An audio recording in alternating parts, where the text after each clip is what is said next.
Hai, selamat datang di channel kami, Relas Audiobook, cara santai untuk menikmati buku. Chapter pertama berisi pengantar dari penerjemah. Ilmu menjadi kaya. A.S. Laksana. Sejauh ini saya agak kupar mengenai buku-buku yang membahas soal Law of Attraction, Law A, dan bagaimana mendatangkan keberlimpahan.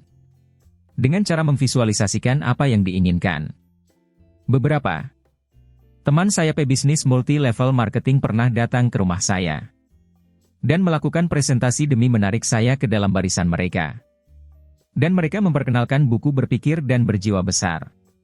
Karena tak bisa menolak presentasi teman-teman, sekarang ini saya memiliki 2 eksemplar buku tersebut dan belum pernah membacanya sama sekali. Itu kesalahan saya sendiri. Beberapa hari lalu, tetap dengan pengetahuan minimum tentang LOA, saya menuliskan frase, Science of Getting Rich, di mesin pencari internet. Pikir saya, jangan-jangan ada juga orang barat yang sudah menulis metode ilmiah tentang cara menjadi kaya. Saya punya kecurigaan bahwa mereka gemar memikirkan apa saja, membahas apa saja, dan kemudian menuliskan apa saja menjadi buku. Dan ternyata memang ada buku ilmu pengetahuan tentang menjadi kaya. Judulnya The Science of Getting Rich. Buku ini terbit pada 1910, ditulis oleh Wallace D. Wattles. Tahun penerbitan buku itu membuat saya melongo.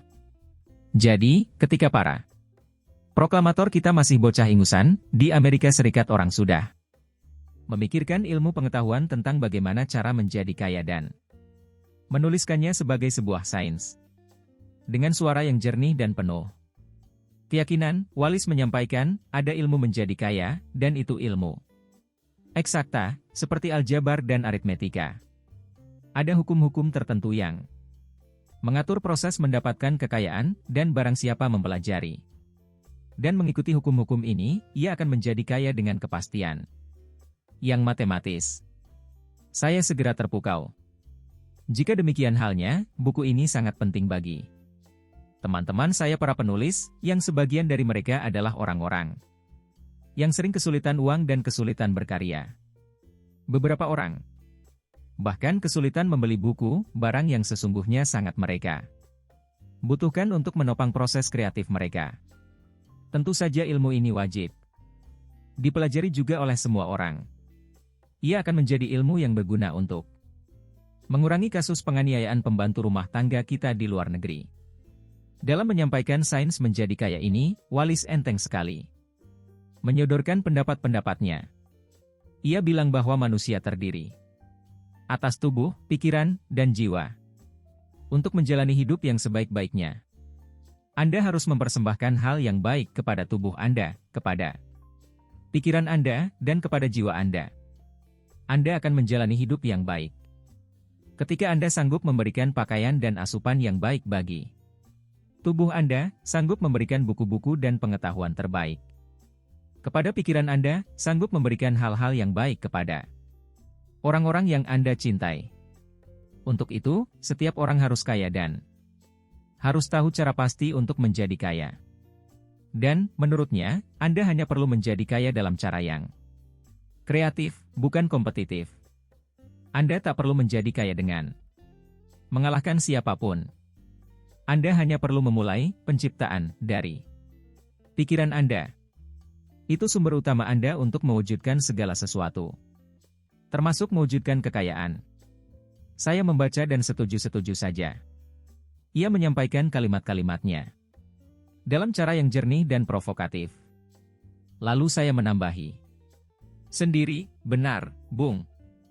Segala sesuatu, mulai dari jarum pentul sampai pesawat ruang angkasa, menjadi ada mula-mula karena orang memikirkannya. Demikian pula jamu galian singset. Selanjutnya, muncul dalam benak saya sebuah adegan, semacam sinetron yang wagu. Anda sangat mencintai anak Anda, dan Anda mengatakan kepadanya, aku sangat mencintaimu, nak, tapi jangan pernah minta apapun kepadaku, ya. Aku tidak akan sanggup memberikan apapun yang kau butuhkan karena aku tidak pernah punya cukup uang. Itu saya kira ekspresi cinta yang konyol. Dan Wallace tidak pernah Menyediakan tempat dalam dirinya untuk memikirkan kemiskinan. Baginya, sebagaimana ia tulis dalam bukunya yang lain How to be a Genius, atau The Science of Being Great, kebahagiaan terbesar manusia adalah ketika ia bisa memberikan hal terbaik kepada orang-orang yang ia cintai. Salah satu sarannya, yang berkaitan dengan kemiskinan, bahkan terdengar sangat mengejutkan. Katanya, jangan peduli pada kegiatan-kegiatan amal. Orang miskin tidak butuh amal. Kegiatan amal hanya meringankan penderitaan dalam 1-2 hari. Sebuah hiburan hanya akan memberi kesenangan dalam 1-2 jam. Orang miskin membutuhkan inspirasi. Beri mereka inspirasi, dan itu adalah pemberian yang akan bertahan seumur hidup. Dalam soal inspirasi, saya kira Wallace sudah membuktikan dirinya. Ia bertahun-tahun hidup melarat dan kehilangan posisinya yang baik di gereja Metodis karena dianggap bidah. Menurut penuturan anaknya, suatu pagi menjelang Natal, uang terakhir yang ada pada istrinya sudah habis untuk membeli pohon Natal. Wallace pulang saat itu. Dengan senyum mengembang di depan pohon Natal itu ia mengatakan bahwa sekarang adalah saatnya mewujudkan kemakmuran. Begitulah, ia lalu memulai dari pikirannya. Ia melihat dirinya sebagai penulis yang berhasil, sebagai orang kaya, dan sebagai orang yang memberi inspirasi kepada orang banyak. Dengan cara itu ia membangun dirinya sendiri dalam benak.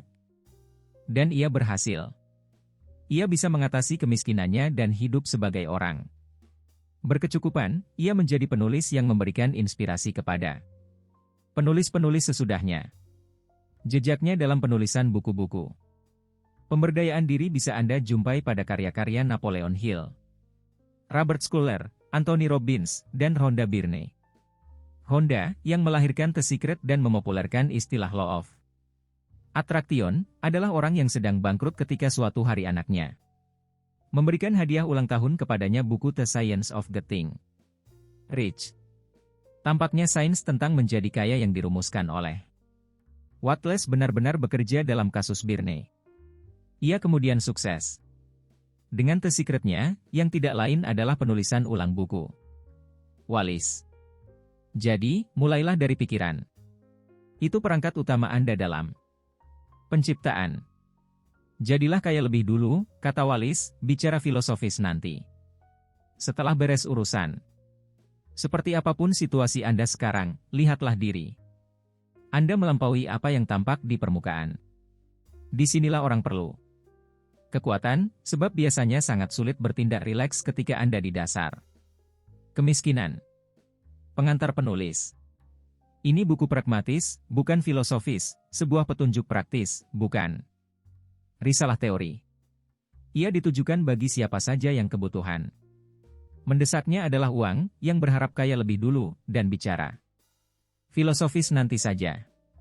Buku ini untuk mereka yang, sejauh ini, tak punya waktu, perangkat, atau kesempatan untuk belajar metafisika secara mendalam, tetapi menginginkan hasil dan ingin mendapatkan kesimpulan ilmiah sebagai landasan bagi tindakan mereka, tanpa harus bersusah payah untuk mencari sendiri kesimpulan itu. Diharapkan pembaca akan menerima pernyataan-pernyataan mendasar tentang keyakinan, persis seperti ia akan menerima pernyataan-pernyataan mengenai hukum listrik jika mereka diberitahu oleh Marconi atau Edison, dan mempercayai pernyataan-pernyataan tentang keyakinan yang akan ia buktikan kebenarannya dengan melakukan tindakan yang disarankan tanpa rasa takut atau ragu. Setiap orang yang melakukan ini niscaya akan menjadi kaya, karena ilmu pengetahuan yang diterapkan di sini adalah ilmu eksakta, dan tidak mungkin gagal.